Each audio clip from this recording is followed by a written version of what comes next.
I'm going to demonstrate how I use these rubbery stacking blocks with infants and toddlers. So if you have a very young child and we're just working on grasping things and picking things up, these are really good. These are easy to grab. They're fun because you can do some little squeaks. They have numbers on them, so we can talk about putting them in order. I don't really expect children to be recognizing numbers, but some are very interested in numbers. So then we have that opportunity. Each block has an item that corresponds with the number. So this is number 1. It has 1 moon. So we have some more vocabulary words. And it also has 1 snake. So this one has a 4, it has 4 dogs, and it has 4 bones.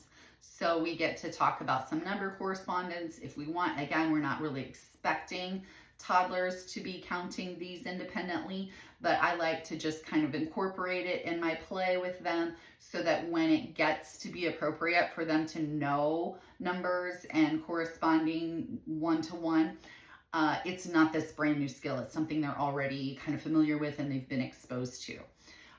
These sets usually come with matching pairs, so we can match colors. We can either do that by stacking them or just putting them next to each other. I also like these stacking blocks because they stick a little bit when you stack them, so you can get a little more creative in your stacking.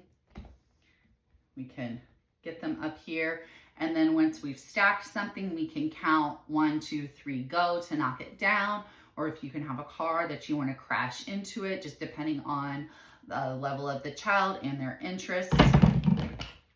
Another nice thing about these is toddlers are often likely to throw items, and these do not hurt nearly as much to have them thrown at your head as do wooden blocks. So yeah, some kiddos are accidentally throwing things and some are very intentionally throwing things. Especially during therapy, sometimes we're doing stuff that's a little more challenging, or I'm putting expectations on the child that they're not quite used to.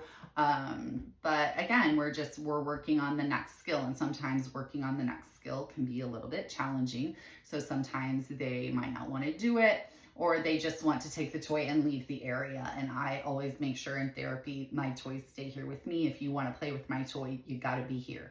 If you need to go take a break, you can take a break, but not with my toys. So that is a super helpful tip to keep kids engaged.